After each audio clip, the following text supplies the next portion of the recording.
Students, we will discuss about the important news. First news is regarding the Andhra Pradesh and Orissa के perspective से है।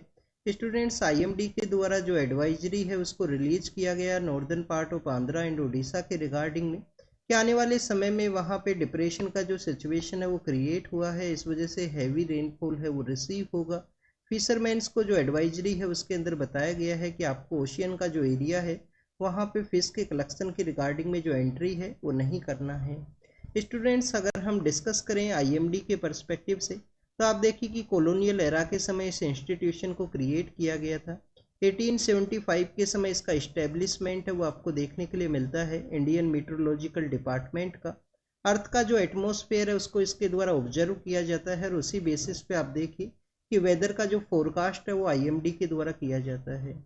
Students, अगर हम discuss करें मिनिस्ट्री के पर्सपेक्टिव से तो आप देखिए कि स्टूडेंट जो मिनिस्ट्री ऑफ अर्थ साइंस है उसके अंडर में इसको इस्टेब्लिश किया गया है इंडियन मीटरोलॉजिकल डिपार्टमेंट को। तो आईएमडी के पर्सपेक्टिव से था। नेक्स्ट न्यूज अगर हम डिस्कस करें तो आप देखिए कि मणिपुर के रिगार्डिंग में है। मणिपुर का जो बेसिक इन्फॉर्मेशन है उसको हमने काफ़ी बार डिस्कस किया है पिछले कुछ दिनों के अंदर में।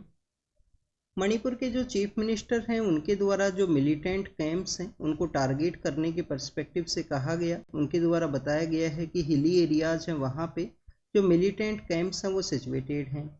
मणिपुर का जो लोकेशन है उसके बारे में आपको पता होना चाहिए। आप देखिए कि जो वैली का एरिया है वहाँ पे मैती कम्युनिटी का डोमिनेशन है। 60% जो पॉपुलेशन है वो वैली के एरिया के अंदर पाई जाती है। और आप देखिए कि जो रेस्ट पॉपुलेशन है वो आपको कहाँ पे देखने के लिए मिलेगा, हिली एरियाज के अंदर में। और हिली एरिया के वहाँ पे जो कुकी एंड जो कम्युनिटी है उनका वहाँ पे डोमिनेशन है। आप देखिएगा स्टूडेंट्स, इंडिया के द्वारा जो क्रॉस बॉर्डर जो ऑर्गेनाइजेशंस है जिनके द्वारा वहाँ पे इंसर्जेंसी है उसको इंसर्जेंसी को फैलाने के अंदर जो इम्पोर्टेंट रोल देखने के लिए मिलता है। तो इंडिया के द्वारा यूनियन मिनिस्ट्री के द्वारा जो आप देखिए कि जो फ्री मूवमेंट रिजाइम का जो कॉन्सेप्ट है उसको भी यहाँ पे रोकने के बारे में जो सजेशन है वो देखने के लिए मिलता है, जिसको कि 2018 के समय में इंडिया का जो एक्ट ईस्ट पॉलिसी है उसके थ्रू सेटअप किया गया था कि हमारी जो ट्राइबल कम्युनिटीज़ हैं मणिपुर के अंदर में, हमारे जो बॉर्डर स्टेट्स हैं म्यांमार के साथ में, तो आप देखिए कि पोरस बॉर्डर का वो एरिया है, उनके जो रिलेशंस हैं, फैमिली जो रिलेशंस है वो आपको क्रॉस बॉर्डर भी देखने के लिए मिलते हैं कि बॉर्डर के दूसरे पार जो म्यांमार का एरिया है वहाँ से भी उनके रिलेशंस हैं। तो उनका जो फ्री मूवमेंट हो सके, रेस्ट्रिक्शंस कम से कम वहाँ पे रहें, तो उसी के रिगार्डिंग में ये कॉन्सेप्ट को स्टार्ट किया गया।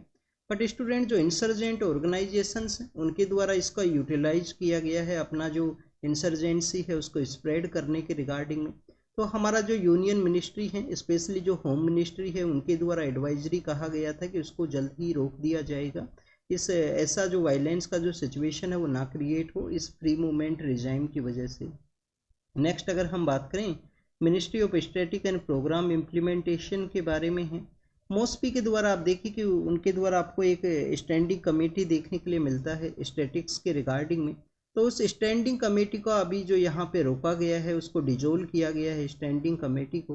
बेसिकली आप देखिए कि जो सेंसस को कंडक्ट किया जाएगा तो सेंसस के जो टर्म्स ऑफ रेफरेंस हैं, टीओआर का जो कॉन्सेप्ट है वो इसी कमेटी के द्वारा, जो कमेटी ऑन स्टैटिक्स के रिगार्डिंग में है, स्टैंडिंग कमेटी ऑन स्टैटिक्स का, उसी के द्वारा उसको डिसाइड किया जाएगा। तो स्टूडेंट्स, अभी जो सेंसस है वो कंडक्ट नहीं होने वाला है, कोविड-19 की वजह से उसके अंदर डिले का जो सिचुएशन है वो क्रिएट हुआ था। इंडिया के अंदर में पीरियोडिक बेसिस पे एवरी 10 ईयर के अंदर जो सेंसस है वो कंडक्ट होता है आफ्टर द इंडिपेंडेंस से ही। और आप देखिए कि बिफोर इंडिपेंडेंस से भी आपको देखने के लिए मिलेगा। फर्स्ट टाइम जो नॉन सिंक्रोनस जो सेंसस है उसको कब कंडक्ट किया गया था, लॉर्ड मायो के समय में 1871 के समय, जब लॉर्ड मायो इंडिया के वॉइसरॉय है वो हुआ करते थे। फिर आप देखिए कि 1881 के समय फर्स्ट आपको जो सिंक्रोनियस सर्वे है वो देखने के लिए मिलता है और उसके बाद में कंटिन्यूस इस सर्वे को एवरी 10 ईयर के बेसिस पे कंडक्ट किया गया। 1881, 1891 है, फिर आप देखिए कि 1901 है, और आपको कंटिन्यूस 2011 तक ये कंटिन्यूस देखने के लिए मिलता है एवरी 10 ईयर के बेसिस पे। अपोजिशन की पॉलिटिकल पार्टीज के द्वारा सेंसस के रिगार्डिंग में जो क्वेश्चंस है उनको रेज किया जाता है। सेंसस किस हमारे डिपार्टमेंट के द्वारा कंडक्ट किया जाता है, वो किस मिनिस्ट्री के अंडर में आता है। तो आप देखिए कि सेंसस कंडक्ट होता है रजिस्ट्रार जनरल ऑफ इंडिया के द्वारा, और रजिस्ट्रार जनरल ऑफ इंडिया है वो मिनिस्ट्री ऑफ होम अफेयर्स के अंडर में आपको देखने के लिए मिलेगा। तो ये सेंसस के बारे में था। अब आप देखिए कि यहाँ पे स्टैटिक्स के पर्सपेक्टिव से डिस्कस किया गया है। मिनिस्ट्री भी कौन सा है, ministry of static and programme implementation. हमारे जो एमपी लेड के बारे में आपने काफ़ी बार सुना होगा, मेंबर ऑफ पार्लियामेंट को उनका जो लोकल एरिया है, जो कॉन्स्टिट्यूएंसी है, लोकल एरिया डेवलपमेंट की रिगार्डिंग में कुछ फंड है वो दिया जाता है, जिसको कि हम किसके नाम से जानते हैं, एमपी लेड स्कीम है, कि उनका कॉन्स्टिट्यूएंसी के अंदर जो बेसिक वर्क है वो कर सके member of parliament. MP led का जो स्कीम है उसका जो पैसा है मोस्पी के द्वारा ही, इसी इंस्टीट्यूशन के द्वारा रिलीज किया जाता है। सांसद आदर्श ग्राम योजना के बारे में आपने रीड किया होगा, उसके अंदर भी मोस्पी का जो इम्पोर्टेंट रोल है वो आपको देखने के लिए मिलेगा। तो आप देखिए कि क्या हमारे यहाँ पे नेशनल कमीशन फॉर स्टैटिक्स या नेशनल स्टैटिकल कमीशन है, उसका जो नेशनल स्टैटिकल कमीशन है, क्या उसका इस्टेब्लिशमेंट है इंडिया के अंदर में। स्टूडेंट 2006 के समय इसको सेटअप किया गया था, नेशनल स्टैटिकल जो कमीशन है उसे, जो रंगराजन कमीशन है उसके रिकमेंडेशन के बाद में। फर्स्ट हमारे जो स्टैटिकल ऑफिसर ऑफ इंडिया कौन है, आप देखिए कि ये भी आपको पता होना चाहिए, लास्ट 1-2 ईयर के अंदर में ये न्यूज़ के अंदर में था। और हमने यहाँ पे लॉर्ड मायो के बारे में बात किया, सेंसस के कंडक्ट के बारे में। बट आपको लॉर्ड मायो के समय की कुछ जो बेसिक वर्क हैं वो भी आपको पता होनी चाहिए। उनके समय में आप देखिए कि जो मायो कॉलेज है उसको सेटअप किया गया था, राजकोट के अंदर एक कॉलेज सेटअप हुआ था। मायो कॉलेज कहाँ पे है, अजमेर के वहाँ पे सिविल सर्वेंट्स के इनिशियल फेज के अंदर ट्रेनिंग के लिए भी उसको यूज किया जाता था। तो आप देखिए कि स्टैटिकल सर्वे ऑफ इंडिया है, स्टैटिकल जो सर्वे ऑफ इंडिया है उसका भी इस्टेब्लिशमेंट लॉर्ड मायो के समय आपको देखने के लिए मिलेगा, उनके टेन्योर के दौरान में। नेक्स्ट अगर हम डिस्कस करें, आप देखिए कि वेस्ट बंगाल के अंदर जो पॉलिटिकल पार्टी है, वेस्ट बंगाल स्टेट के अंदर जिस पॉलिटिकल पार्टी का जो गवर्नमेंट है उसी के एक मेंबर ऑफ पार्लियामेंट है राज्यसभा के अंदर में, फॉर्मर ब्यूरोक्रेट हैं, उनके द्वारा रिजाइन किया गया है, जो कलकत्ता के अंदर में जो heinous crime against the doctor का जो केस है उसी के पर्सपेक्टिव से। तो स्टूडेंट्स, राज्यसभा के किसी भी मेंबर ऑफ पार्लियामेंट के द्वारा जब रिजाइन किया जाता है तो अपना जो रेजिग्नेशन है वो किसको सबमिट करते हैं, ये आपको बेसिक इन्फॉर्मेशन पता होना चाहिए। क्या इनके द्वारा प्रेसिडेंट को रेजिग्नेशन सबमिट किया जाता है, या आप देखिए कि जो राज्यसभा के जो यहाँ पे चेयरमैन हैं, चेयरमैन कौन हुआ करते हैं, वाइस प्रेसिडेंट ऑफ इंडिया, आपको जो चेयरमैन है वो देखने के लिए मिलेंगे। तो स्टूडेंट्स, मेंबर ऑफ पार्लियामेंट के द्वारा जब भी रिजाइन किया जाएगा उनके द्वारा स्पीकर जो हेड हैं उस हाउस के, जैसे राज्यसभा के अंदर चेयरमैन हैं, लोकसभा के अंदर स्पीकर हैं, उनको अपना जो रेजिग्नेशन है वो सबमिट किया जाता है। बट आप देखिए कि क्या किसी मिनिस्टर के द्वारा अगर रिजाइन करना है तो मिनिस्टर के द्वारा रेजिग्नेशन किसको सबमिट किया जाएगा। स्टूडेंट्स, मिनिस्टर भी मेंबर ऑफ पार्लियामेंट ही हुआ करता है। आप देखिए कि वो मेंबर ऑफ पार्लियामेंट रहेंगे, जिस भी हाउस से वो मेंबर ऑफ पार्लियामेंट है वहाँ पे अपना जो रेजिग्नेशन है उसको सबमिट किया जाएगा। बट प्राइम मिनिस्टर का रेजिग्नेशन क्या प्रेसिडेंट को सबमिट करना होगा, ये जो बेसिक इन्फॉर्मेशन है रेजिग्नेशन के बारे में, मेंबर ऑफ पार्लियामेंट, मिनिस्टर का जो रेजिग्नेशन और प्राइम मिनिस्टर का जो रेजिग्नेशन है, ये आप एक बार जरूर से देख लेना, आपका जो पॉलिटी का बुक है। ऐसे बेसिक इन्फॉर्मेशन आपको पता होना चाहिए।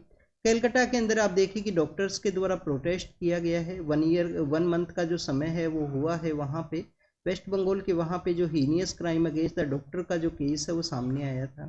नेक्स्ट अगर हम बात करें एमपोक्स के पर्सपेक्टिव से है, एमपोक्स का जो अर्लियर फेज के अंदर नेम है वो एम का जो वर्ड है वो हुआ करता था मंकी पोक्स के रिगार्डिंग में। बट आप देखिए कि कोई डिस्क्रिमिनेशन है वो ना क्रिएट हो, वर्ल्ड हेल्थ ऑर्गेनाइजेशन के द्वारा इसका जो नेम है एमपोक्स के रूप से किया गया। जूनेटिक डिजीज है, आप देखिए कि एनिमल्स से ह्यूमन बींग्स के अंदर इसका स्प्रेड होता है। अगर हम बात करें स्टूडेंट्स एमपोक्स के ही बारे में, तो आप देखिए कि सबसे पहले डेनमार्क के वहाँ पे इसके जो सिम्टम्स हैं, इसके जो केसेज हैं वो सामने आए थे 1956-57 के समय में। उसके बाद में स्टूडेंट जो डीआरसी है, डेमोक्रेटिक रिपब्लिक ऑफ कॉन्गो है, अफ्रीकन जो कंट्री है, वहाँ पे इसके जो केसेज हैं वो सामने आने लगे। अभी आप देखिए कि जो WHO के द्वारा इसको public health emergency of international concern के रूप से डिक्लेयर किया गया है। एमपोक्स के जो केसेज हैं वो डिटेक्ट हुए हैं, एक पर्सन है उसके रिगार्डिंग में भी जो सिम्टम्स है वो डेवलप हुए हैं, वो किसी बाहर के जो कंट्री है वहाँ पे गए थे ट्रैवल के रिगार्डिंग में, तो उस पर्सन को आइसोलेट किया गया है। हमारे जो मेडिकल के जो इंस्टीट्यूशंस हैं उनके द्वारा उसको अलग से जो सेटअप किया गया है, कंटिन्यूस उनके ऑब्जर्वेशन के अंदर में है। क्या स्टूडेंट्स एमपोक्स के रिगार्डिंग में कोई जो परमानेंट वैक्सीन अवेलेबल है या नहीं है प्रेजेंट समय में।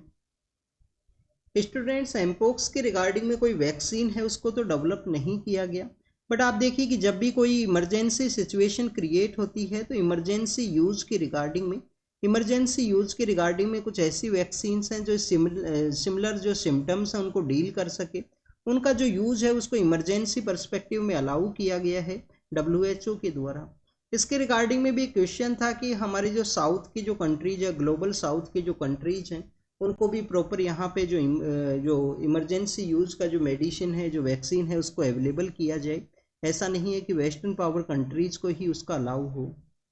नेक्स्ट अगर हम बात करें, यूक्रेन के जो एम्बेसडर हैं उनके द्वारा स्टेटमेंट दिया गया कि जो स्विट्जरलैंड का जो पीस प्रोसेस है उसको इंडिया के द्वारा ज्वाइन करना चाहिए। आप देखिए कि इंडिया के द्वारा मीटिंग के अंदर तो पार्टिसिपेट किया गया था, बट जो स्विट्जरलैंड का जो पीस प्रोसेस है रशिया यूक्रेन कन्फ्लिक्ट के रिगार्डिंग में, तो उसका जो आउटकम जब आया, उस मीटिंग का जब आउटकम रहा, तो उससे अपने आप को डिसएसोसिएट किया गया इंडिया के द्वारा।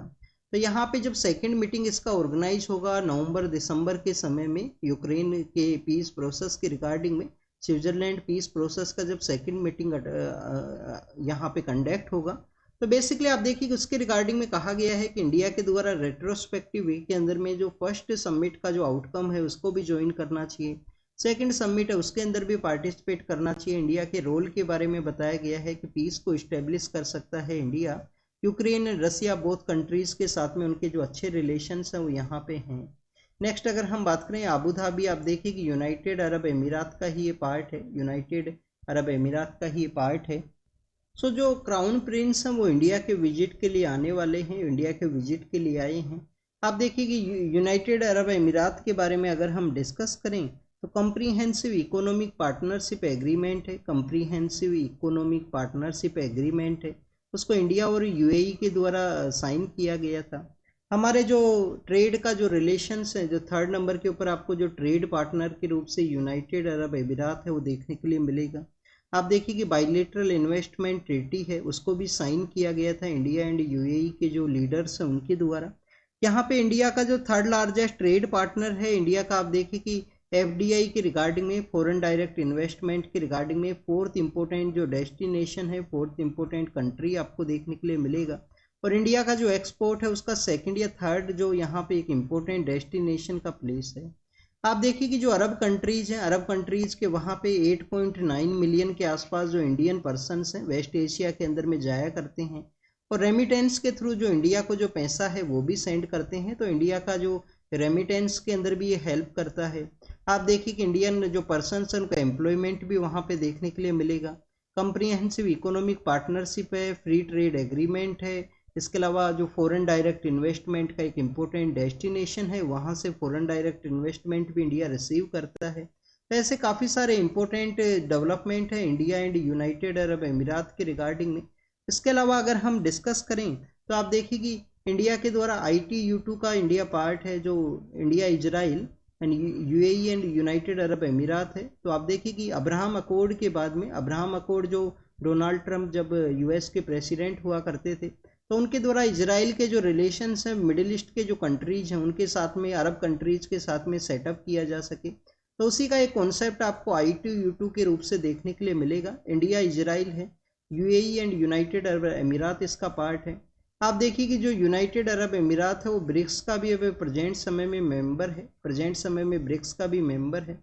तो इस तरीके से यूनाइटेड अरब अमीरात और इंडिया का जो रिलेशन है वो डिफरेंट डिफरेंट प्लेटफॉर्म्स के ऊपर में आपको देखने के लिए मिलता है।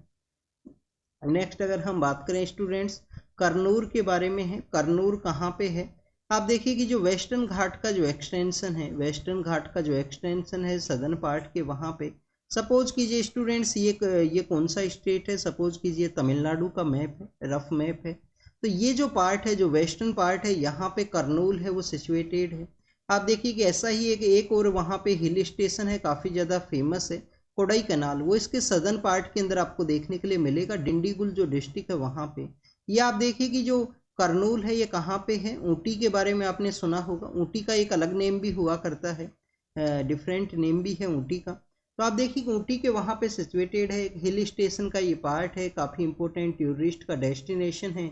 नीलगिरी का जो एरिया है उसी के अंदर में देखने के लिए मिलता है। 2012 के समय में आप देखिए कि नीलगिरी जो बायोस्फीयर रिजर्व है, नीलगिरी जो बायोस्फीयर रिजर्व है उसको हेरिटेज साइट के रूप से भी डिक्लेयर किया गया था यूनेस्को के द्वारा। तो स्टूडेंट्स कर्नूल जो नेम हमने जो डिस्कस किया वो आपको बेसिकली कर्नूल आपको आंध्र प्रदेश के अंदर में देखने के लिए मिलेगा। और आप देखिए कि जो कर्नूल है वो बेसिकली सिचुएटेड है केरल के अंदर में। और ये स्टूडेंट कुन्नूर है जो एक स्टेशन है जिसको कि यहाँ पे रिनोवेट किया गया है, जो ब्रिटिश एरा के समय से नीलगिरी के एरिया के वहाँ पे सिचुएटेड है। नीलगिरी बायोस्फीयर रिजर्व यूनेस्को का जो हेरिटेज साइट है उसके रूप से उसको डेजिग्नेट किया गया नेचुरल कैटेगरी के अंदर में। इंडिया के यहाँ पे नेचुरल कैटेगरी के अंदर कितने हैं हेरिटेज साइट? आप देखिए कि प्रेजेंट समय में हमारी हेरिटेज साइट कितना है, 42 हैं। 42 साइट्स हैं। पहले कितना हुआ करता था, 40 साइट्स हुआ करता था। दो नई साइट कौन कौन सी ऐड की गई है? एक तो आप देखिए कि रविंद्रनाथ टैगोर के जो पिताजी हैं देवेंद्रनाथ टैगोर, उनके द्वारा जो शांति आश्रम को सेटअप किया गया था, शांति निकेतन है बुर्दमान जो बीरभूम जो डिस्ट्रिक्ट है वहाँ पे वो सिचुएटेड है वेस्ट बंगाल के वहाँ पे। तो एक तो आप देखिए कि शांति निकेतन है, शांति निकेतन है। शांति निकेतन बेसिकली जो आश्रम था देवेंद्रनाथ टैगोर जी के द्वारा, जहाँ पे उनके द्वारा जिस तरीके से उसको यूज किया गया था लेटर फॉर्म के अंदर में, उनका लेटर एज के अंदर में। तो आप देखिए कि वहीं पे एक टाउनशिप को सेटअप किया गया रविंद्रनाथ टैगोर के द्वारा। और उसी एरिया के अंदर में आपको विश्व भारती जो यूनिवर्सिटी है वो भी देखने के लिए मिलती है, जो काफ़ी बार कंट्रोवर्सी की वजह से या डिफरेंट न्यूज़ की वजह से भी न्यूज़पेपर के अंदर मेंशन हुआ करता है। नेक्स्ट अगर हम बात करें होयसाल जो डायनेस्टी है, होयसाल जो डायनेस्टी है, आप देखिए उनके जो टेम्पल्स हैं ये कहाँ पे हैं, कर्नाटका के अंदर जो मैसूर डिस्ट्रिक्ट है वहाँ पे हैं। स्टार शेप के अंदर ये टेम्पल्स हुआ करते हैं। तो ये जो दो साइट्स हैं आप देखिए कि इनको ऐड किया गया, ये दो बोथ साइट्स किस कैटेगरी के अंदर में है? क्या नेचुरल कैटेगरी के अंदर इनको ऐड किया गया है? स्टूडेंट्स नेचुरल कैटेगरी के अंदर नहीं है। नीलगिरी बायोस्फीयर रिजर्व है वो नेचुरल कैटेगरी के अंदर है, 2012 के समय ऐड किया गया था। हमारे यहाँ पे टोटल नेचुरल कैटेगरी के अंदर 7 साइट्स हैं, ये आपको पता होना चाहिए। 7 साइट्स नेचुरल के अंदर में है, एक साइट मिक्स कैटेगरी के अंदर भी है। वो मिक्स कैटेगरी के अंदर कौन सा है? मिक्स कैटेगरी के अंदर है सिक्किम के अंदर सिचुएटेड कंचनजंगा। रेस्ट जो साइट्स हैं वो आप देखिए कि यहाँ पे हेरिटेज साइट्स का पार्ट है। तो हमारा जो नीलगिरी बायोस्फीयर रिजर्व है वो नेचुरल कैटेगरी के अंदर में है। नीलगिरी बायोस्फीयर रिजर्व के बारे में आपको ये पता होना चाहिए कि वहाँ पे टोटल आपको जो 5 नेशनल पार्क हैं वो इस बायोस्फीयर रिजर्व के जो 5 नेशनल पार्क हैं वो इसके पार्ट आपको देखने के लिए मिलेंगे। मुद्दुमलाई नेशनल पार्क है, मुद्दुमलाई नेशनल पार्क है। मुकुर्थी नेशनल पार्क है, मुद्दुमलाई मुकुर्थी। नागरहोल है, नागरहोल है, नागरहोल है। बांदीपुर है और साइलेंट वैली है। तो आप देखिए एक बार फिर से इनको रिवाइज करते हैं। Mudumalai national park, Mukurthi national park, Nagarhole जो कर्नाटका के अंदर सिचुएटेड है, बांदीपुर है। और स्टूडेंट्स साइलेंट वैली जो नेशनल पार्क है वो इसके पार्ट हैं। 5 national park, 3 wild life sanctuaries भी हैं वो भी इसका पार्ट है नीलगिरी बायोस्फीयर रिजर्व का। तो वहीं पे एक स्टेशन है जिसको रिनोवेट किया गया, अब जो पार्ट है वेस्टर्न घाट का भी नीलगिरी बायोस्फीयर रिजर्व का भी, उसके बारे में यहाँ पे मेंशन था। नेक्स्ट अगर हम डिस्कस करें आसियान के जो कंट्रीज हैं उनके बारे में है। स्टूडेंट्स आसियान के जो कंट्रीज हैं, रिसेंटली हमारे जो प्राइम मिनिस्टर हैं ब्रुनई एंड सिंगापुर का जो विजिट है उसके लिए गए थे। आप देखिए कि इंडिया का जो एक्ट ईस्ट पॉलिसी है, इंडिया का जो एक्ट ईस्ट पॉलिसी है जिसको कि 2014 के समय में इंडिया के द्वारा इम्प्लीमेंट किया गया कि हमारे जो नॉर्थ ईस्ट के जो स्टेट्स हैं उनके थ्रू कनेक्टिविटी है उसको सेटअप किया जाए ईस्टर्न एशिया के जो कंट्रीज हैं उनके साथ में। तो आप देखिए कि हमारा जो एक्ट ईस्ट पॉलिसी है उसको ये फुलफिल करती हैं ये जो विजिट्स हैं साउथ ईस्ट एशिया के जो कंट्रीज हैं उनके साथ में। स्टूडेंट्स लास्ट टाइम आप देखिए कि 2018 के समय जब हमने रिपब्लिक डे को सेलिब्रेट किया था 2018 के समय में, तो उस दौरान में आसियान के जो हेड ऑफ द स्टेट हैं, आसियान के जो पॉलिटिकल लीडर्स हैं, उनको बुलाया गया था रिपब्लिक डे के अंदर में। ऑल 10 पॉलिटिकल लीडर्स इंडिया के विजिट के लिए आए, वहाँ पे रिपब्लिक डे के अंदर में उनके द्वारा पार्टिसिपेट किया गया। तो इंडिया का एक क्लोज रिलेशन है वो इन कंट्रीज के साथ में आपको देखने के लिए मिलता है। आप देखिए कि आने वाले समय में इंडिया और आसियान के जो कंट्रीज हैं, जो 10 कंट्रीज हैं आसियान के, इंडिया और आसियान के कंट्रीज का एक मीटिंग होने वाला है लाओस के अंदर में। तो वहाँ पे भी हमारे जो पॉलिटिकल लीडर हैं उनके द्वारा पार्टिसिपेट किया जाएगा। फिलीपाइंस एंड इंडोनेशिया के आप देखिए कि जो जो लीडर्स हैं वो इंडिया का विजिट, फिलीपाइंस और इंडोनेशिया के वहाँ पे इंडियन लीडर हैं उनके द्वारा विजिट किया जाएगा। वियतनाम और आप देखिए कि जो अदर कंट्रीज है वहाँ के जो लीडर्स हैं वो इंडिया के अंदर भी आ सकते हैं। तो continuous south east Asian countries के साथ में हमारा जो रिलेशन है वो कंटिन्यूस इंगेजमेंट का है, कंटिन्यूस ट्रेड जो बूस्ट करना है हमें कंट्रीज के द्वारा। बट आप देखिए कि कनेक्टिविटी है इन कंट्रीज के साथ में, इंडिया का कनेक्टिविटी है, बट आपको यहाँ पे देखने के लिए मिलता है कि ब्रुनई के बारे में अगर हम डिस्कस करें, या ब्रुनई के बारे में आप देखिए कि अगर हम डिस्कस करें तो हमारे सभी कंट्रीज के साथ में या कंप्लीट जो 10 कंट्रीज का ये ब्लॉक है आसियान के साथ में जो ट्रेड है वो बूस्ट हुआ है। बट ब्रुनई के साथ में आपको जो ट्रेड है वो डिक्लाइनिंग फेज के अंदर देखने के लिए मिलता है। तो ऐसा कंट्री जिसका चाइना के साथ में भी ट्रेड का रिलेशन है, यूएस का भी वो इम्पोर्टेंट पार्टनर है इंडो पैसिफिक के रीजन के अंदर में, तो इंडिया को उसके साथ में जो रिलेशन है उसको सेटअप करने का ज़रूरत है, ट्रेड को बूस्ट करने का ज़रूरत है। स्टूडेंट्स ब्रुनई का जो लोकेशन है वो आप ज़रूर से देखना। बट आप देखिए कि इंडियन अथॉरिटीज़ के द्वारा स्पेस कोलोब्रेशन है उसको किया गया है, इसरो का एक स्टेशन है वो भी वहाँ पे सिचुएटेड है। और एलएनजी जो इंडिया के द्वारा वहाँ से खरीदा जाता था लिक्विड नेचुरल गैस, आप देखिए कि रसिया के द्वारा जब से इंडिया को कंसेशन के अंदर में सेल किया गया है तो वहाँ पे आपको जो सेल है वो जो इम्पोर्ट है वो डिक्लाइनिंग के अंदर देखने के लिए मिलेगा ब्रुनई के परस्पेक्टिव से।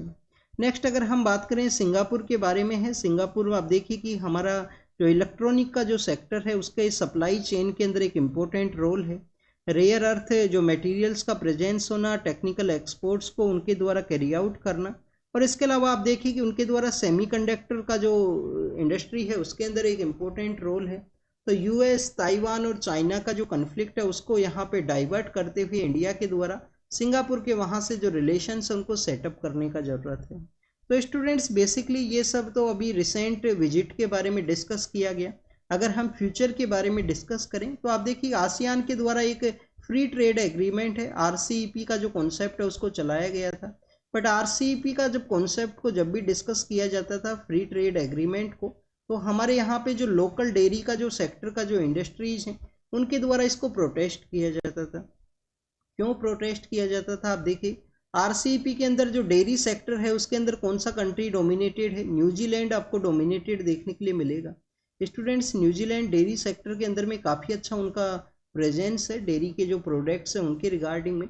तो इंडियन जो लोकल डेयरी इंडस्ट्रीज हैं उनके द्वारा इसका प्रोटेस्ट किया जाता था। अगर यहाँ पे फ्री ट्रेड एग्रीमेंट रहा आरसीईपी के कंट्रीज़ के साथ में, जिसमें 10 आसियान की कंट्रीज हैं, बाकी आप देखिए कि यहाँ पे आपको जो जापान है, जापान के अलावा आप साउथ कोरिया है, चाइना है, चाइना के अलावा आप देखिए कि न्यूजीलैंड एंड ऑस्ट्रेलिया है, और इंडिया भी इसका पार्ट होता, बट इंडिया के द्वारा 2019 के समय डिनाई कर दिया गया था।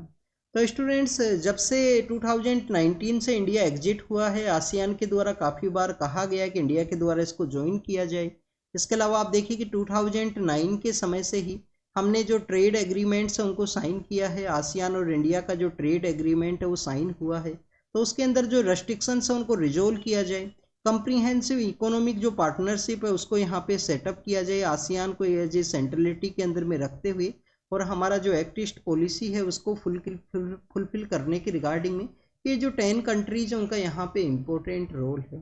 हेल्थ सेक्टर के बारे में है कि हमें हेल्थ सेक्टर का जो पॉलिसी पैरालिसिस है उसको कैसे रिजोल्व करना है। स्टूडेंट्स यहाँ पे बताया गया कि जो पब्लिक हेल्थ है वो नीड है किसी भी एक डाइवर्स पॉपुलेशन का।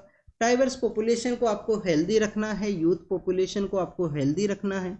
तो पब्लिक हेल्थ का जो पॉलिसी है वो रिसोर्सेज के बेसिस पे उसको क्रिएट करने का ज़रूरत है, और प्रॉपर वे में उसका इम्प्लीमेंटेशन हो। अगर इम्प्लीमेंटेशन नहीं होता है तो पॉलिसी पैरालिसिस का जो सिचुएशन है वो ये क्रिएट करता है। 3 मेन डोमेन यहाँ पे बताए गए हैं। जैसे पुअर पर्सन है तो उनके रिगार्डिंग में जो डिजीज है वो मेन इश्यू आपको देखने के लिए मिलेगा, जैसे कि ट्यूबरक्लोसिस का डिजीज है, चैलेंज टू लाइफ का जो डिजीज है, मलेरिया का जो केसेज है, तो उन सभी को यहाँ पे डील करने के लिए पुअर पर्सनस का जो डिजीज है उनकी रिगार्डिंग में स्टेट को एक इम्पोर्टेंट रोल है वो प्ले करना चाहिए। मिडिल क्लास का मीन्स है कि यहाँ पे जो पुअर जो मार्केट रेगुलेशन है, पुअर इंफ्रास्ट्रक्चर है, जैसे कि एयर पोल्यूशन है, वाटर का पोल्यूशन है, वीक ड्रेनेज है, वेस्ट मैनेजमेंट नहीं है, तो मिडिल क्लास के रिगार्डिंग में उनको यहाँ पे डील करने का ज़रूरत है। थर्ड आप बताया गया है स्टूडेंट्स पब्लिक हेल्थ के परस्पेक्टिव से कि क्यूरेटिव हेल्थ को हमें कैरी करना है कैसे, पब्लिक हेल्थ के रिगार्डिंग में। हेल्थ पॉलिसीज़ के परस्पेक्टिव से अगर हम डिस्कस करें तो 2005 का जो नेशनल रूरल हेल्थ मिशन है उसके बारे में बताया गया। फिर 2013 में नेशनल हेल्थ मिशन है उसको एग्जिस्टेंस में लाया गया। नेशनल रूरल हेल्थ मिशन है जो 2005 में आता है। नेशनल हेल्थ मिशन है जो 2000 आपको 13 में देखने के लिए मिलेगा। तो आप देखिए कि हमारा जो 2002 का जो पॉलिसी का है, हेल्थ का जो पॉलिसी है, उससे कम्प्लीटली डिपार्चर आपको देखने के लिए मिलेगा। कॉमर्शलाइजेशन यहाँ पे इंक्रीज हुआ है। हमें ऐसे इंस्टीट्यूशंस को डेवलप करने का ज़रूरत है, हेल्थ इंफ्रास्ट्रक्चर के जो इंस्टीट्यूशंस है जिनके द्वारा यहाँ पे पॉलिसी का प्रॉपर वे में इम्प्लीमेंटेशन और लोगों को हर एक कैटेगरी वाइज जो हेल्थ का जो सर्विस है उनको प्रोवाइड किया जाए। प्रधानमंत्री आप देखिए कि जन आरोग्य योजना का यहाँ पे डिस्कस किया गया है, जिसके थ्रू हेल्थ इंस्टीट्यूशंस को तो डेवलप ही करना है, उसके साथ साथ स्टूडेंट्स ये भी बताया गया है कि इंश्योरेंस जो कवरेज है उसके बारे में भी यहाँ पे डिस्कशन है। तो पॉलिसी पैरालिसिस और कुछ स्टेट्स के जो एग्जाम्पल हैं वो बताए गए हैं हेल्थ सेक्टर के रिगार्डिंग में। नेक्स्ट अगर हम बात करें स्टूडेंट्स, यहाँ पे चाइनीज कंपनीज के पर्सपेक्टिव से है कि इंडिया का आप देखिए कि 2014 के समय हमारे जो प्राइम मिनिस्टर है उनके द्वारा मेक इन इंडिया का जो टारगेट है वो रखा गया था कि इंडिया को एज ए मैन्युफैक्चरिंग हब के रूप से यहाँ पे डेवलप करना है, कि मैन्युफैक्चरिंग का जो प्रोसेस है इंडिया के अंदर में, जो मैन्युफैक्चरिंग का जो प्रोसेस है उसको यहाँ पे डेवलप किया जा सके। बट स्टूडेंट्स आप देखिए कि उसी के रिगार्डिंग में जो आपको प्रोडक्शन लिंक इंसेंटिव स्कीम है, डोमेस्टिक एंड जो फॉरेन कैपिटल्स हैं उनको प्रोवाइड किया जा सके डिफरेंट इंडस्ट्रीज को। चाइना को आप देखिए कि इंडिया के अंदर में काफ़ी कुछ बेनिफिट है। एक तो इंडिया का जो मार्केट है वो काफ़ी बड़ा है। फ़ोन एंड इलेक्ट्रॉनिक सेक्टर के अंदर में चाइना का जो डोमिनेशन है वो 50% है। इंडिया के आप देखिए कि जो मैन्युफैक्चरिंग्स हैं, इंडिया के जो पर्सनस हैं उनके द्वारा एंड्रॉयड जो फ़ोन्स हैं उनका यूज किया जाता है, और चाइनीज इंडस्ट्रीज़ का उस फ़ोन मैन्युफैक्चरिंग के अंदर में काफ़ी अच्छा एक इम्पोर्टेंट रोल आपको देखने के लिए मिलेगा। 2020 के समय में गलवान वैली का जो कन्फ्लिक्ट है उसके बाद में आप देखिए कि वोकल फॉर लोकल, आत्मनिर्भर भारत, सेल्फ सफिशिएंसी को हमें अचीव करना है, उसको गवर्नमेंट के द्वारा कहा गया था। बट अब रिसेंटली काफ़ी सारे जो हमारे आप देखिए कि बजट के रिगार्डिंग में जो इकोनॉमिक सर्वे है उसके अंदर में बताया गया है कि यहाँ पे जो FDI है उसको इंक्रीज करना है, चाइनीज कंपनीज हैं उनकी पर्सपेक्टिव से। तो यहाँ पे बेसिकली डिस्कशन यही है कि इंडिया को यहाँ पे डिसाइड करना होगा कि चाइनीज़ का जो सपोर्ट है वो लेना है या नहीं लेना है इन सभी सेक्टर्स के रिगार्डिंग में। आप देखिए कि नेक्स्ट न्यूज़ के अंदर में जो हमारे लिविंग के कपल्स हैं उनके बारे में है, उनके वल्नरेबिलिटी के बारे में डिस्कस किया गया है कि कैसे हमारे यहाँ पे जो लॉज हैं उनका प्रॉपर इम्प्लीमेंटेशन नहीं है। सोशल स्ट्रक्चर के बारे में भी डिस्कशन है यहाँ पे। तो स्टूडेंट्स, इंडिया के अंदर अगर हम मैरिज एज ए इंस्टीट्यूशन के बारे में डिस्कस करें तो आप देखिए कि इंडिया के अंदर जो मैरिज इंस्टीट्यूशन है वो आपको अरेंज मैरिज के कॉन्सेप्ट के थ्रू देखने के लिए मिलता है। सोसाइटी में अभी भी आप देखिए कि जॉइंट जो फैमिली का जो कॉन्सेप्ट है वो है, न्यूक्लियराइजेशन ऑफ फैमिली अभी स्टिल आप देखिए कि कम्प्लीटली जो उसका पीक है वो नहीं देखने के लिए मिलेगा। तो स्टूडेंट्स, यहाँ पे जॉइंट फैमिली, जॉइंट रिलेशंस का कॉन्सेप्ट होने की वजह से, मैरिज के अंदर अरेंज मैरिज का जो कॉन्सेप्ट होने की वजह से इंडियन जो सोसाइटल स्ट्रक्चर है उसके अंदर जो लिविंग कपल्स हैं उनको आप देखिए कि उनकी रिगार्डिंग में जो वल्नरेबिलिटी है उसके बारे में डिस्कस ये किया गया है। एक तो जो लिविंग कपल्स हैं उनके रिगार्डिंग में डोमेस्टिक वायलेंस के रिगार्डिंग में उनका जो अगर पार्टनर्स का जो क्राइम है उसको डोमेस्टिक वायलेंस का जो एक्ट है उसके अंडर में इनको कवर किया गया है। जो डोमेस्टिक वायलेंस एक्ट है 2005 का, उसके रिगार्डिंग में एक केस को यहाँ पे डिस्कस किया गया है कि केस बेसिकली बताया गया है कि एक लिविंग कपल्स थे, उसके अंदर में एक दूसरे के ऊपर अटैक किया गया, उसमें एक जो गर्ल पर्सन है उसका डेथ हुआ है। उसके अंदर में काफ़ी फेमस केस हुआ था, आप देखिए कि 1-2 ईयर बैक में, जिसके अंदर में आप देखिए कि जो इंस्टीट्यूशन है लिविंग कपल्स के रिगार्डिंग में, उसके रिगार्डिंग में भी जो क्वेश्चन है उसको ये रेज करता है। नेक्स्ट अगर हम बात करें इसी कॉन्सेप्ट के पर्सपेक्टिव से तो आप देखिए कि जो इंटरफेथ कपल्स हैं उनका लैक ऑफ प्रोटेक्शन है इंडिया के अंदर में, लैक ऑफ इम्प्लीमेंटेशन है ग्रास रूट लेवल के ऊपर में, तो उनका जो वल्नरेबिलिटी है उसके रिगार्डिंग में डिस्कशन है। एग्जाम के पर्पज से क्या इंपॉर्टेंट है, आप देखिए कि NCRB के अब हम डाटाज को जब भी यहाँ पे एनालाइज करते हैं तो वुमेन के अगेंस्ट में क्राइम को जब भी हम डिस्कस करते हैं तो आपको एक कॉन्सेप्ट यहाँ पे समझ में आएगा कि वुमेन के अगेंस्ट में जो क्राइम है वो मैक्सिमम आप देखिए कि वुमेन का कोई जानकार पर्सन है, कोई उसका क्लोज रिलेटिव है, जैसे कि लिव इन पार्टनर के अंदर में जो पार्टनर पर्सन है उन्हीं के द्वारा यहाँ पे जो क्राइम है वो कमिट किया जाता है। मैक्सिमम जो क्राइम है वो नॉन पर्सन के द्वारा ही कमिट हुआ करता है। नेक्स्ट अगर हम बात करें समग्र शिक्षा फंड के बारे में है कुछ स्टेट्स का जो फंड है वो रोका गया है, क्योंकि उनके द्वारा यहाँ पे जो अडोप्ट करना था जो पीएम श्री स्कीम है, जिसके अंदर एग्जाम्पलर जो स्कूल्स है उनको सेटअप किया जाए, तो उसके थ्रू जो उनको उनके द्वारा इस प्रोग्राम को जो अडोप्ट है वो नहीं किया गया है। समग्र शिक्षा फंड बेसिकली क्या है कि हमारा जो राइट टू एजुकेशन है, राइट टू एजुकेशन के अंदर में आप देखिए कि स्कूल के द्वारा कुछ पर्सनस को लिया जाता है, जैसे सपोज कीजिए कोई क्लास है, कुछ पर्सनस हैं जिनको ले लिया जाएगा यहाँ पे कि जिनको जो फीस है वो नहीं लगेगा उनका, और स्टूडेंट फीस नहीं लगेगा तो राइट गवर्नमेंट के द्वारा उनको कुछ कंसेशन है स्कूल्स को प्रोवाइड किया जाता है उस राइट टू एजुकेशन के अंदर में, कि सभी को यहाँ पे एजुकेशन का जो अधिकार है। तो स्टूडेंट्स आप देखिए कि ये फंड बेसिकली उन टीचर्स को भी जो सैलरी है वो पे करता है, यहाँ पे राइट टू एजुकेशन के रिगार्डिंग में जो स्कूल्स हैं उनको भी ये पे करता है। तो बेसिकली ये जो राइट वर्किंग है, जो ये जो डिले है फंड के अंदर में, ये जो मॉडल स्टेट्स हैं उनके लिए एक पनिशमेंट के रूप से काम करेगा, उसके बारे में भी यहाँ पे डिस्कस किया गया है। अरेबियन सी के बारे में है, आप देखिए कि नॉर्दर्न इंडियन ओशियन के बारे में अगर हम डिस्कस करें, नॉर्दर्न इंडियन ओशियन के बारे में अगर हम डिस्कस करें तो ये काफ़ी ज़्यादा इंपॉर्टेंट है। अपने मानसून एक्टिविटी की वजह से इंडियन ओशियन का जो नॉर्दर्न पार्ट है वो जाना करते हैं।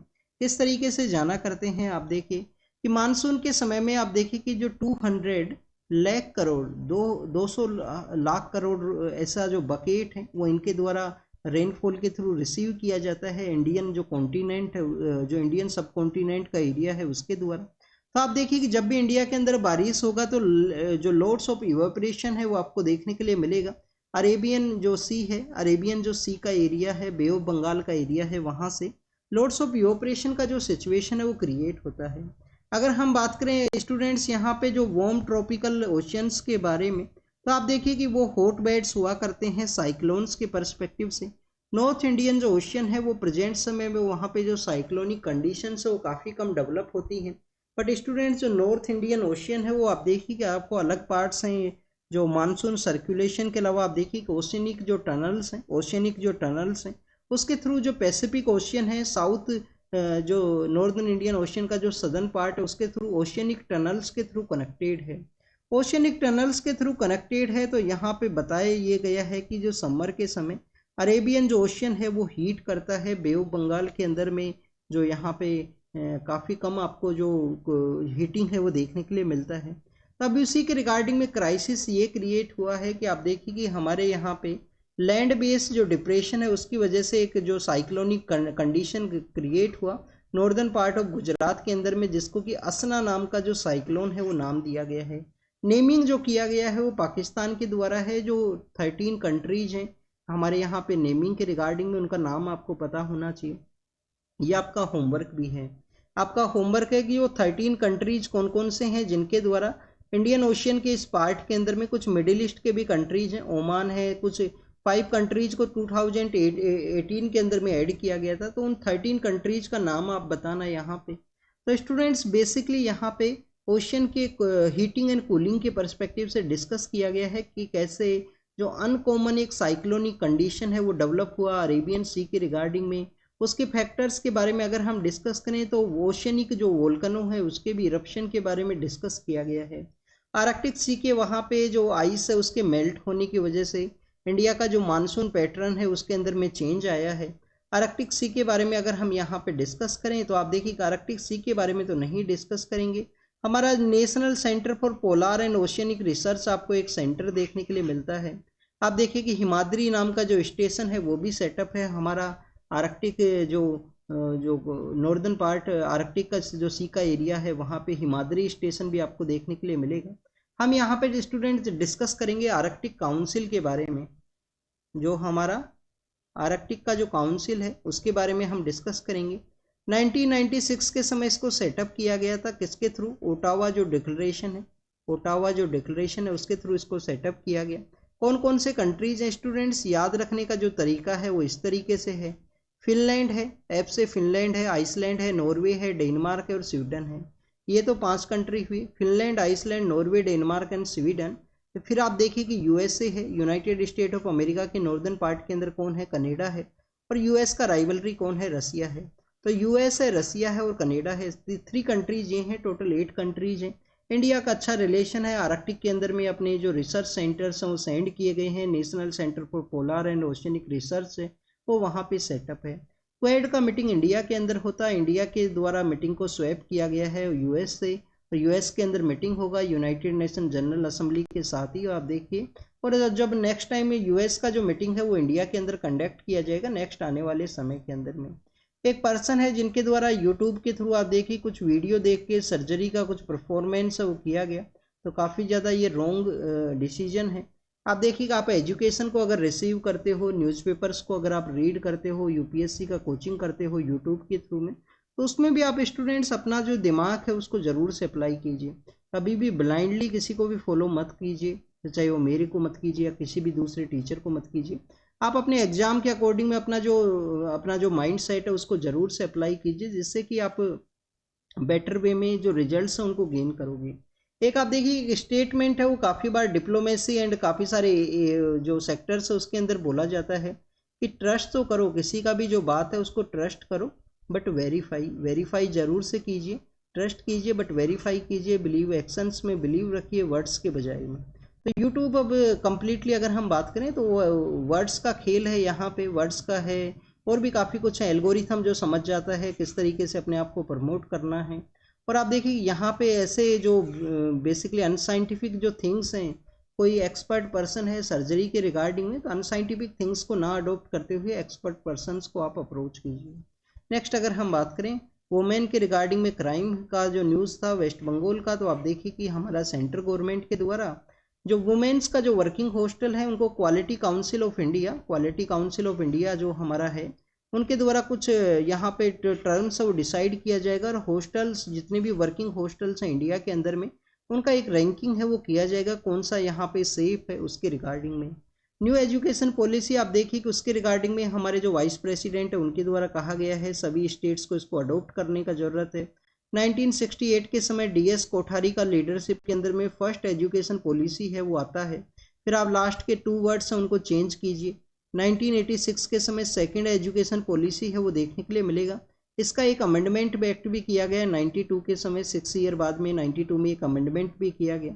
और 2020 के अंदर में न्यू एजुकेशन पॉलिसी है वो यहाँ पे आता है। तो उसी के एडॉप्शन के बारे में है। अर्ली जो चाइल्डहुड एजुकेशन है उसको भी कवर किया गया है एजुकेशन पॉलिसी के पार्ट के रूप से। हमारा जो डिफेंस सेक्टर है उसका काफ़ी सारा मिलिट्री एक्सरसाइज है वो कंडक्ट होगा, डिप्लोमेटिक एंगेजमेंट है जिन कंट्रीज़ के साथ में। अभी आप देखिए कि यहाँ पे युद्ध अभ्यास है उसके बारे में बताया गया है। युद्ध अभ्यास इंडिया और यूएस का जो आर्मी का जो एक्सरसाइज है वो आपको देखने के लिए मिलता है। तरंग जो हमारा मल्टीनेशनल जो पर्सनस है वो इसके अंदर में मल्टीनेशनल जो आर्मी डिफेंस फोर्सेज के पर्सनल्स हैं उनके द्वारा इंगेज किया गया है। तरंग शक्ति बेसिकली क्या है? तरंग शक्ति आप देखिए कि एयरफोर्स का जो एक्सरसाइज है, आने वाले समय में मालाबार एक्सरसाइज है वो भी कंडक्ट होगा जो कि नेवल एक्सरसाइज आपको देखने के लिए मिलता है। और आप देखिए कि इंडिया और श्रीलंका का एक मित्र शक्ति नाम का एक्सरसाइज है उसको भी कंडक्ट किया जाएगा आने वाले समय के अंदर में। नेक्स्ट अगर हम बात करें हमारे इंडस्ट्रियल सेक्टर रिफाइनरी के बारे में है, कुछ पर्सनस का डेथ हुआ है। तो इंडस्ट्रियल डिजास्टर्स हैं उनको कैसे रोका जाए, ये कंटिन्यूस डिजास्टर हैं वो देखने के लिए मिले हैं। नेक्स्ट आप देखिए कि चाइना और फिलीपाइंस का जो एरिया है वहाँ पे टाइफून का जो सिचुएशन है वो क्रिएट हुआ, तो वियतनाम के वहाँ पे भी इसका इम्पैक्ट है, हैवी रेनफॉल है वो रिसीव हुआ है, उसके बारे में मेंशन किया गया है। पाकिस्तान के जो फॉर्मर प्राइम मिनिस्टर हैं उनके रिगार्डिंग में है, उनका जो पॉलिटिकल पार्टी है उसके रिगार्डिंग में डिस्कशन है वो किया गया है। नेक्स्ट अगर हम डिस्कस करें स्टूडेंट्स, यहाँ पे अल्जीरिया के बारे में है, अल्जीरिया के बारे में है, और नॉर्दर्न कोरिया के बारे में डिस्कस है वो किया गया है। नॉर्दर्न कोरिया के वहाँ पे भी जो हैवी रेनफॉल है वो रिसीव हुआ है, फ्लड का सिचुएशन है वो क्रिएट हुआ है। रशिया के द्वारा यूक्रेन के कुछ टाउन को टेक ओवर किया गया है। नाटो के बारे में है, नॉर्थ अटलांटिक ट्रीटी ऑर्गेनाइजेशन क्या है? नॉर्थ अटलांटिक ट्रीटी ऑर्गेनाइजेशन आप देखेंगे 1949 के समय सेटअप किया गया। हेडक्वार्टर कहाँ पे है? बेल्जियम ब्रुसेल्स के अंदर हेडक्वार्टर है। और कलेक्टिव डिफेंस का एक यहाँ पे कॉन्सेप्ट देखने के लिए मिलेगा। What is collective defence? कि नाटो के जो मेंबर्स हैं उसके ऊपर अगर किसी भी एक के ऊपर अटैक होता है तो attack on one equal to the attack on all का कॉन्सेप्ट है, सभी के द्वारा उसको डिफेंड किया जाएगा, सभी मेंबर्स के द्वारा कलेक्टिव वे में। नेक्स्ट आप देखिए कि वेनेजुएला के जो अपोजिशन लीडर हैं उनके बारे में है, उनके द्वारा जो शरण है वो मांगी गई है स्पेन के वहाँ पे। तो ये एक वहाँ पे पॉलिटिकल पार्टीज़ का ये जो न्यूज़ है वो कंटिन्यूस था वेनेजुएला के बारे में। कल हमने जो वेनेजुएला के बारे में डिस्कस किया था, सपोज कीजिए लैटिन अमेरिका है, यहाँ पे वेनेजुएला है, इसके बगल में कौन सा कंट्री है, गुयाना है। वेनेजुएला के आप देखिए कि कम्प्लीटली नॉर्दर्न पार्ट के अंदर, ओशियन के एरिया के अंदर एक आइलैंड कंट्री है जिसको कि हम त्रिनिडाड एंड टैबोगो के नाम से जाना करते हैं, जिसका कैपिटल है पोर्ट ऑफ स्पेन। तो इंडिया और उसके रिलेशन के बारे में कल के न्यूज़पेपर के अंदर हमने डिस्कस किया था। तो ये आज का न्यूज़पेपर डिस्कशन है, आप इसको रीड कीजिए, रिवाइज कीजिए, जो भी इन्फॉर्मेशन आपको मिले उसको नोट डाउन कीजिए। Thank you students, thank you very much.